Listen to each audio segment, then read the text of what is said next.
This is Goals with Soul, the podcast for visionary coaches and entrepreneurs, building your business with inspired action. In alignment with your mission and authentic message, so you can create impact for your soul clients and feel lit up every day. I'm your host, Jo Ingram, married mum of 3 daughters from London and a former ad agency director turned business coach and strategist. In Goals with Soul, we blend revenue generation with energetics, marketing strategies with pranic healing, and ambitious business goals with our soul's desires. If you're looking to build your business with less efforting and more ease, this is the podcast for you. Let's dive in. Welcome to Goals with Soul. I'm Joanna Ingram. And of course, intuition is incredibly important when it comes to building our businesses with ease. And in fact, the reason that I renamed this podcast into Goals with Soul is because we are allowed to be ambitious and to desire business growth, but to do it in tune with ourselves. And this in tune piece is so relevant that I was instantly attracted to my guest's amazing Hay House book called Living in Tune, 21 Questions to Activate Your Intuition and Find Your Purpose, written by the amazing Roberta, who we are going to hear from in just a moment. And allowing that intuition to flow is sometimes one of the hardest things for us to do, even though, of course, we know it's also one of the most important. And I'm so excited to share with you today my conversation with Liz, because she is absolutely mastering this particular piece of the puzzle that is so critical for those of us who want to build businesses that feel as great as the results that we create. Now, Roberta is, as I've said, a Hay House author, and she's also an award-winning spiritual life and business coach who is named the Emerging Voice of 2020 by Kindred Spirit magazine and one of the 5 most influential female coaches of 2021 by entrepreneur Mogul.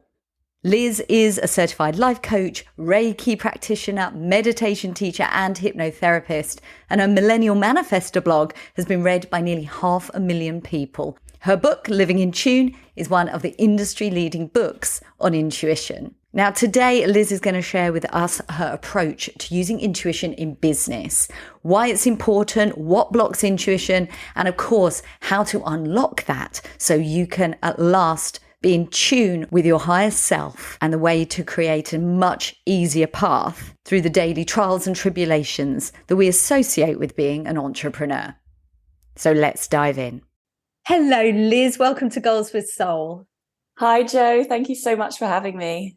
I'm really excited to have you here because I absolutely loved your book. There was so much in there for us to think about, for us to do practically, and to have you here to be able to pick your brains is another level, really. And intuition, for me, I know for so many people that listen to this podcast too, is something that is incredibly important to us, not just in our lives, but in our businesses as well. And given the fact that you talk so much about intuition, have been such a great teacher with Hay House on this subject, I'd love to know about kind of your journey. Were you always super intuitive, or has it been something that you've grown over time?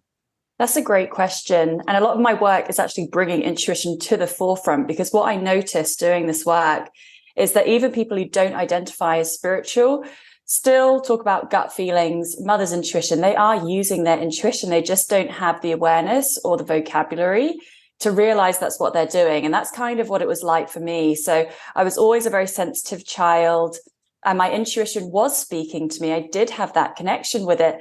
But because I didn't have the vocabulary or the awareness, I completely went against it. So I remember sometimes I would get a terrible feeling, my stomach would sink. I'd feel tension, dread. And I'd still do it anyway, which now just blows my mind. But I did always have the connection. I just wasn't aware of it. And that's why I think this work is so important, because it's so obvious now that, that was a no from my intuition, but I went and did it anyway, had a terrible outcome, horrible results, a horrible experience. And I didn't realize that that is what my body was telling me. And I just didn't have the awareness of it. So I have always been intuitive, but I did not know how to use it. I did, however, start reading tarot when I was 14. So I was a gothic teenager. I had black hair. Everything was pierced.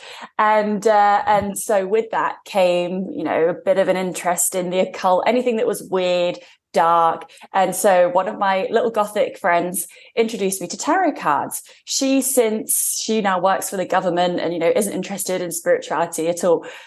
But I stuck with the tarot cards.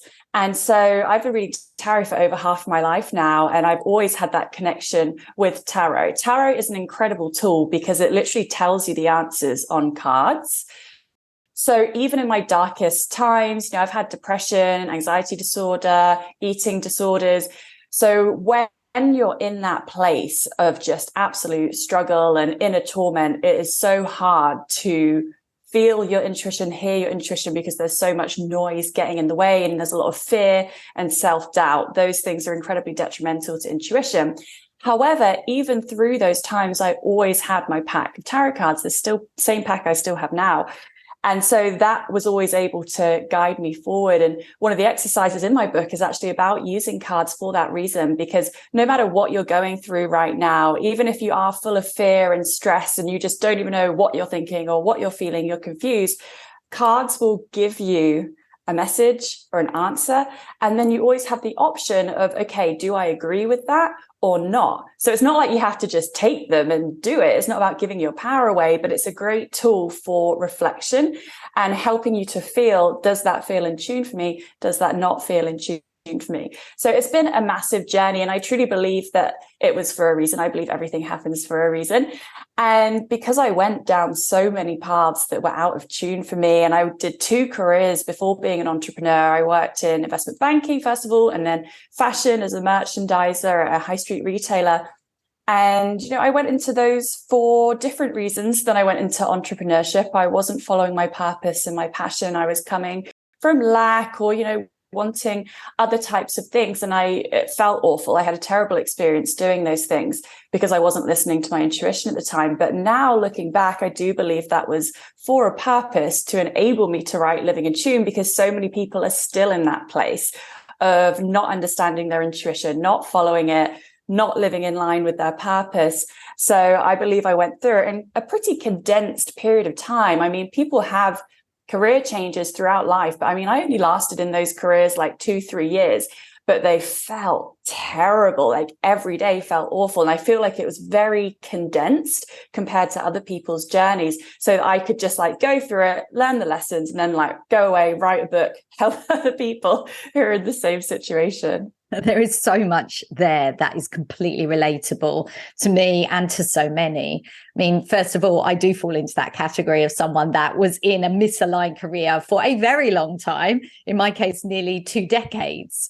So the fact that you did go through it really fast, and I don't want to diminish how difficult it is to retract and leave a career in finance or leave a career working for a high street retailer, which these are very coveted positions.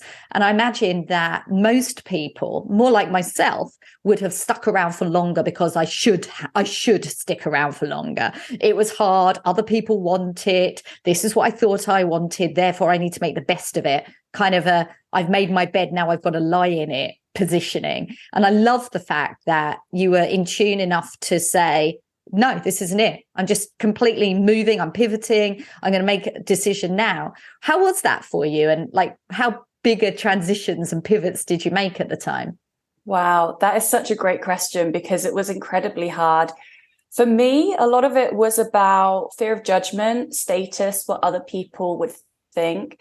So when I left my first career, that was actually easier. I was so miserable in finance. I literally wore grey suits. It was majority men. And it was very obvious. I mean, a lot of people who knew me were like, yeah, that's not really you. And I'm like, well, thanks for telling me now. So that was actually easier. And I was younger. I think the harder transition was the second one, when I came out of fashion, because by that point I was engaged. So we had, a wedding coming up.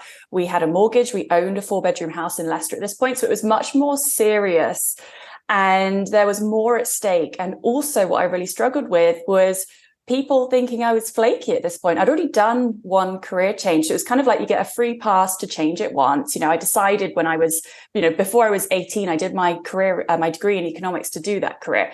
So I got like a free pass from everyone, I think, the first time. But then when I went into fashion and wanted to leave that was actually much harder. And even I was doubting myself because I really thought fashion was it. I've always loved fashion. I thought it would be more fun, creative, expressive. I still love all those things. And still it wasn't right. So then I was doubting myself. People looking at me like, okay, this is like Goldilocks over here. It's, nothing is quite right. It's just her being flaky, but I knew I wasn't. So it was frustrating because I'm actually incredibly committed and diligent and dedicated and conscientious, but it didn't look like that because I would do something for a few years and leave. So it was incredibly hard, but thankfully it felt so terrible in my body. I literally felt like I had a big rock in my gut. It made me very anxious, filled with dread every day, and it got worse and worse and worse. So I really had no choice. And I'm thankful, as hard as it was at the time, I really couldn't stay there. It made me more and more ill. And I remember in fashion, interestingly, I would always get these terrible colds. And I would end up having to leave halfway through the day because I would just be pouring from the nose, very, very ill. And they happened all the time. And then when I left that job, they stopped. So my body was just really trying to get me out of there. But it was hard. It was really, really hard. And I do think it gets harder as you get older, as time goes on. You have more commitments. You have people depending on you. For example, when I went into entrepreneurship, we actually rent out that house that we own now, and we moved into a 2-bedroom flat that we rented. So we did things to, reduce costs, downsize. And that's not always an option, once you have kids and things like that. So it is incredibly challenging. And I think it's so important to give yourself grace with that. And it's not like one day I made the decision and then I walked out the next day.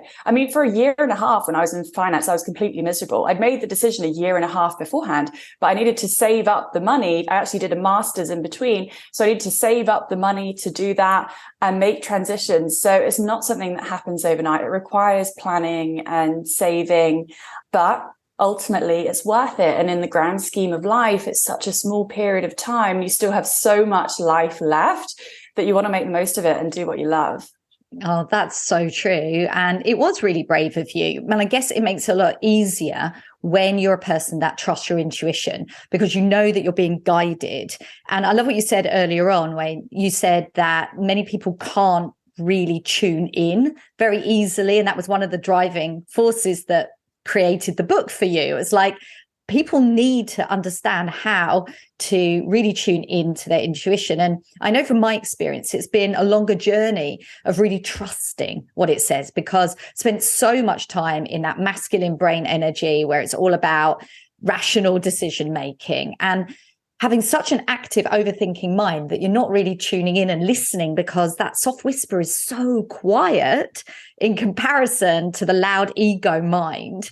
I'd love to know, how do you work with either clients or yourself to help people tune in that way? What's the magic sauce? Is there such a thing? I'd love to say there's just one simple thing, one answer. I don't think that's pretty much ever the case for anything. I think we'd love to distill it down to one thing. I often say intuition is a lifestyle, because you need to have a lifestyle that supports you having that connection with yourself. And it can be really hard because people are so busy nowadays. So if you are someone listening who's super busy, mother, full-time job, maybe a side hustle, looking after the house, pets, then what I suggest to people like that is when you walk the dog, don't have a podcast in your ears. Don't be listening to music. Take that time to just try and meditate, a moving meditation when you're exercising, when you're driving. When I used to drive to my job in fashion, I'd started on this spiritual path, and I realized I was just bombarded all the time. I didn't get a second to just be quiet, be still. So I turned off the radio. And so that 45 minutes I had in the car, I would be in silence. So it's trying to make that space within your lifestyle where you are literally just spending time with yourself. That is how you get to know yourself. That is how you connect with yourself. That's how you can start to prioritize yourself and be like, right, this is what I feel. This is what I think. This is what I value. This is what I believe. And when you start doing that, you're putting yourself first, you're honoring yourself, and then that actually helps your intuition start to bloom. You also need to have some quiet time, as I mentioned. So whether that is a literal meditation practice that you have every day, whether that is running by water, whether that is your yoga practice, you need to have some space where your brain isn't do, go on calls all day, to-do lists. Because when you're doing that, like you said, you're in that masculine energy, that doing, that busyness, essentially your ego brain, you're just fighting to survive. And then it's so hard, you already said it, to hear that tiny little voice, that little inner knowing. So it's all about a connection with yourself, essentially, and listening to yourself and then honoring that. A big thing that actually separates people from following their intuition is a disconnection with their own power. Because even if you can feel your intuition, even if it's there, if you don't believe in your own power and see yourself as an authority in your own life, you're still not going to follow it. You're not going to trust it. You're going to doubt it. You're going to question it. You're going to do what someone else is doing or what someone else tells you to do. You're going to people please.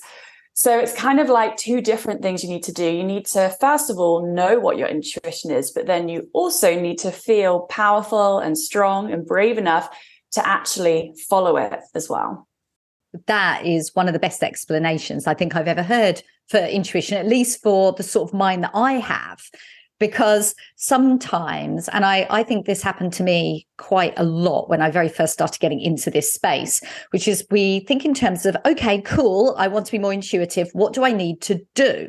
So we start to look to meditations. I need to meditate. I need to do this.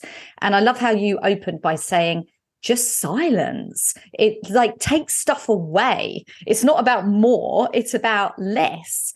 And I realized, I mean, about a year ago, I was walking around my woods, and I head to the woods nearly every single day, but I was always plugged into a podcast. And I think part of my mind thought, this is what Tony Robbins calls no extra time.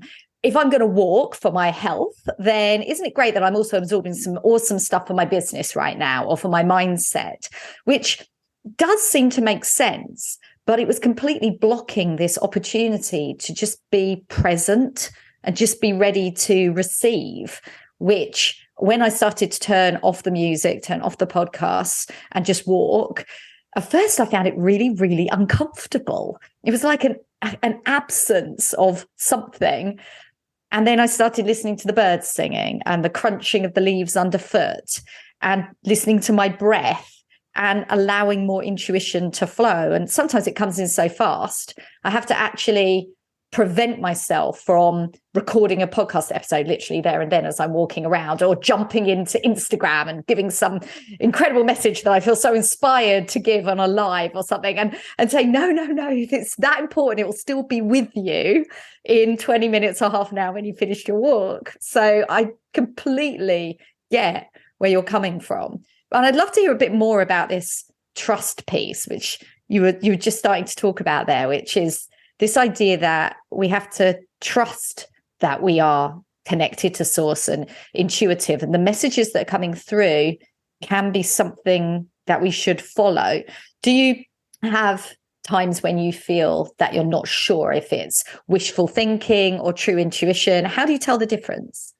Oh my goodness. Yes. I still struggle with this. I mean, everyone does, because every day is so different. Sometimes you leap out of bed, you feel amazing, you're so in tune, so in your power.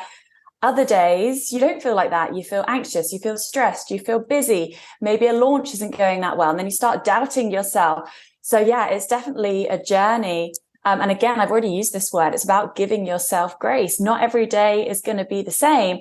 But I always say it's about trial and error. So over time, when you just keep practicing and you keep going with it, then you learn. And also don't be afraid to fail, like anything, like in business. It's not like, oh, I don't know what my intuition is telling me, so I'm not going to do anything and just stay right here. Like, just go with something. And I believe that even if you go the quote wrong way, then maybe that's for a reason. Maybe that's to learn a lesson. It's to refine your intuition for next time, because you're like, oh, I did have that tiny little feeling. I went that way. That didn't work. Okay, when that happens next time, then I know that I need to do the other thing. So it's important not to have this kind of perfectionism around it. It's just about experimenting. I always say entrepreneurship is about experimentation. It's the same with intuition. It's just trying, seeing what happens. It's a learning process. You learn by trying, experiencing, going wrong, going right. And it's the same with intuition. So it's just a journey. It's something you develop over time. Having physical tools, like I said, like cards, like a pendulum, even flipping a coin. It's just, you get presented with an answer, and then you have the opportunity. Do I agree with that? Or do I not? And they're great tools. Physical tools, when you're having those doubtful days, can be really helpful. And I mean, I had it on a day recently, actually, where I was just in this doubt. It was near an eclipse. If anyone listening knows what that's like, when it's just like, oh, the energy was just crazy and I was full of doubt. But I was trying to write, I think it was an email or an Instagram post for my business. And I was like, I just can't do this because all of my work is intuitively channeled. So when I'm in that doubt and here and there, I find it really hard to write what I want to write and for it to feel really aligned and I can really support what I'm saying. And so what I do in those situations is I literally lie down and I might put on some binaural beats, but I will do the opposite of trying to do things. I will try and do nothing if time allows, of course. And I will just sit empty. I'm feeling confused. I'm doubtful. I'm going here and there, back and forth. Okay, right. I just need to shut up for a minute. My brain needs to stop. So I will just lie down, empty my mind, and then just allow. And hopefully something will come through, but you just can't force it. And, it's great when things do come through. I grab my voice notes on my phone. I'll talk into it so I can capture whatever magic flows through. But if it doesn't, sometimes if I'm still really, really stuck, I'm like, I really can't get behind what I'm saying today. So I'll just wait till the next day. And then what will happen the next day is something else will come through. I'm like, oh, I wasn't meant to post that yesterday because this is so much better. And I'm so glad I didn't take action yesterday. So it's this beautiful balance between taking action anyway, but also knowing when it feels so, and you just cannot get past it, no matter how hard you try, that sometimes that's actually your signal to wait and that it's not right at this very second. So it's learning that balance between when do I need to just push through it, try something different, or when do I keep pushing and it is just not landing. And again, this is trial and error. This is experience, not something to get in your head about. So many people get all in their head about it, especially when you're a high achiever and you want to do everything to A-star standards. So then when you start learning about intuition, you're like, right, how do I do it? I want to do it really well. Give me the process, which I'm sure is the case for a lot of people listening. And it's kind of about letting go of that and learning to flow. Like the cover art of my book is all about flow. So it's letting go of that perfectionist piece, because actually the perfectionist piece, wanting all the answers, how do I do it? That's often coming from fear, needing to prove yourself, needing to validate yourself. Those things are the ego, the human part of us, and they actually don't serve us that well when it comes to intuition, which is more about surrender, trust, letting go, and not being ruled by fear. So it's the opposite of that. It's about having total trust. And like I said, even if something goes quote unquote wrong, trusting that there's a lesson there, trusting that it's for a reason, making you stronger for next time. Oh my gosh, that is so true. And that trust and certainty piece is definitely the piece that many people find the hardest, because when you're experiencing a 3D reality that isn't to your liking, you're not getting your goals and you're not hitting your desires, you get to a point where you might think, well, it's not going to happen. Perhaps I was making a big mistake. And so many people listening to this are building businesses, particularly in the coaching space. And there's a lot of challenges within that industry. And we have to consistently be finding new ways and creating an opportunity to not burn out, instead to create ease and flow. And I know from my experience, I was pushing really hard. And then I thought, right, I just need to trust. And so then I started to move into this flow space. And then I really wasn't doing anything very much. And it was like, I couldn't seem to find the middle path for the longest time. And even now that I'm aware of it, it's really easy to fall into that doing mentality, because I think I can trust it, because that's what served me in my previous career by working harder and doing more. But yet knowing that it's actually the flow state that's going to allow the intuition to speak through me and create the ease. So I've navigated that quite nimbly of late, but I know that I'm always going to be going back through the loop in some way. Is that something that we should be able to stay right down the middle, or is it more common to be either taking action or in a state of flow? Yeah, this is a great question, because the clientele I work with are in the spiritual space. So a lot of coaches, healers, tarot readers, some therapists, and a lot of people really struggle with this, because you go from the wounded masculine, the hustle, the corporate career, and you're like, oh, that was terrible. That felt awful. Then you go into the spiritual work and you're like, oh, this feels amazing. It feels so dreamy, so good. And it's very hard to then pull yourself out of that space. But what can happen is when you stay in that space, you can end up giving away a lot of your power, and you start waiting for things to happen, because you experience magic, you experience synchronicities, divine timing.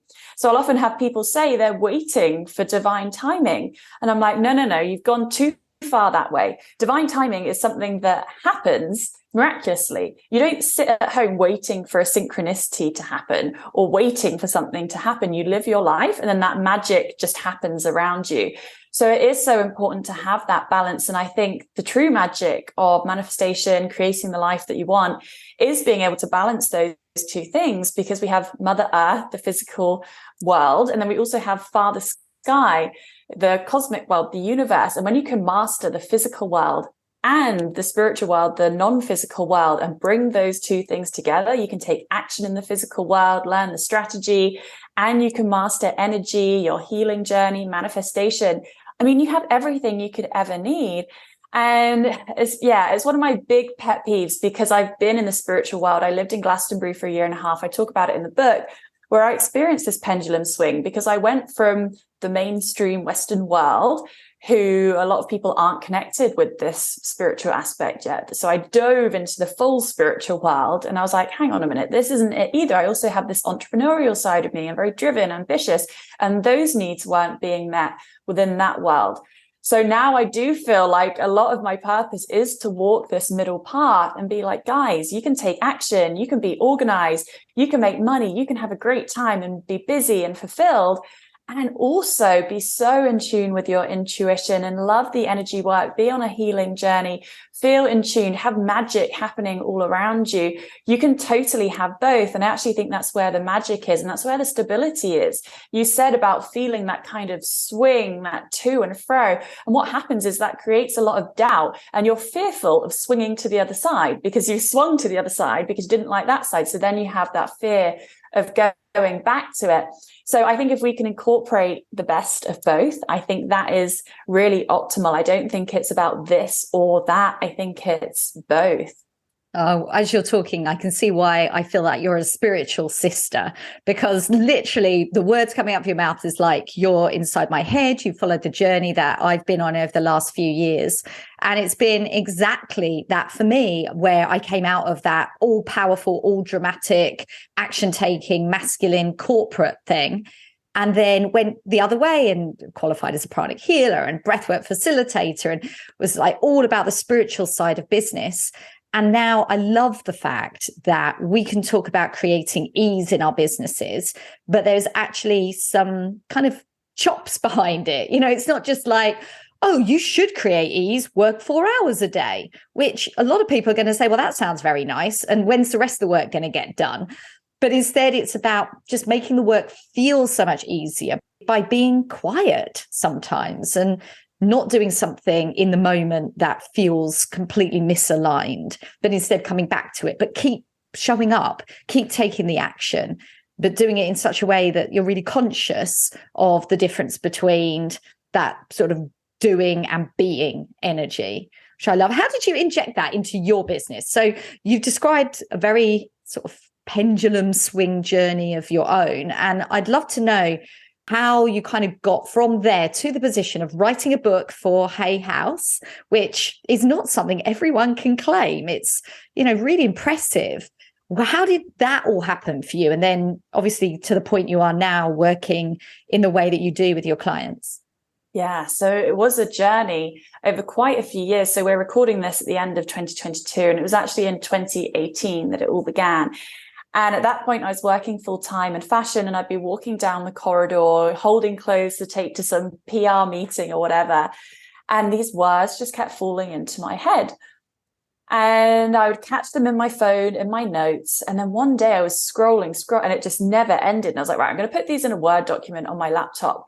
And it was over 30,000 words.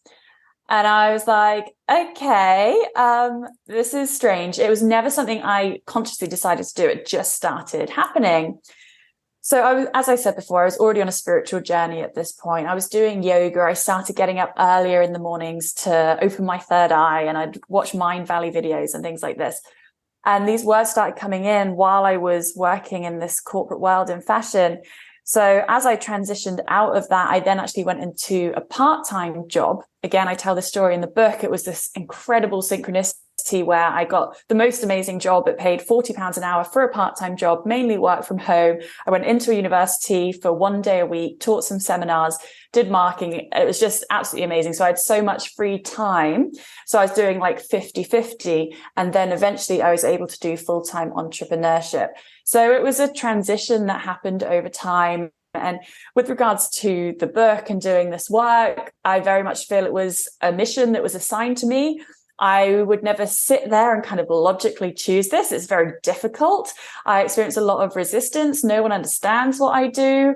People disagree with it a lot of the time. So it's certainly not an easy path. I mean, if I felt like I had the choice, I would have just stayed in investment banking. I mean, everyone applauded me for that. And it's a very simple progression and, secure and all those things, but it's just not what I'm here to do. And actually, now I'm so much more fulfilled. I love the work I do every day. I get to make a difference. I get to be myself. I get to express myself. I get to live in line with my values, experience freedom, growth, and impact every day.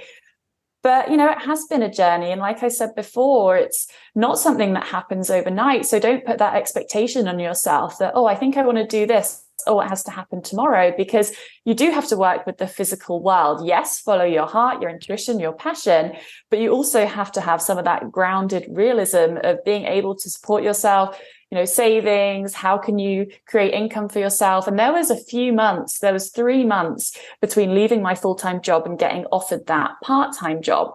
And in that time, I was doing clinical trials. I mean, I would literally stay in these clinical trial units and get these experimental drugs to make cash. And I would sell things on eBay. Like, you just have to do what you have to do. But I think I'm quite lucky in that I was able to truly know what my purpose and my calling was quite early in my 20s. So I felt it so strongly that I would do whatever it took to make it happen. But you do have to take the physical steps in order to do what you really love. And yeah, it took time. But now, thank goodness, I'm in a place where I get to do it full time while traveling. My book is out. I mean, that in itself took years. It took years to get a book deal, then have to work with a publisher. But now it's all coming together. Thank goodness. It's so inspiring, Liz. And I love to finish each episode with some inspired action suggestions, which is right up your street. And so for somebody listening to this today, thinking that dialing up their intuition is something that's exactly aligned with their next step and create more ease for them in their lives and in their businesses, what's a simple step that somebody could take, perhaps this afternoon or tomorrow, to just start getting this as part of their everyday life? So what I would say is a 3-minute meditation. So pretty much anyone can do a 3-minute meditation, and you set a timer on your phone for 3 minutes and you commit to that time being just for meditation. So you empty your mind, you have to have control over it, just be silent, and you tune into your body instead. And I like to tune into my physical heart space and just go deep into your body and just allow whatever wants to come through to come through. So it's not like, right, guys, we've got 3 minutes. What do I need to know? Tell me what I need to know. It's actually a process of surrender and allowing and being okay with nothing coming through.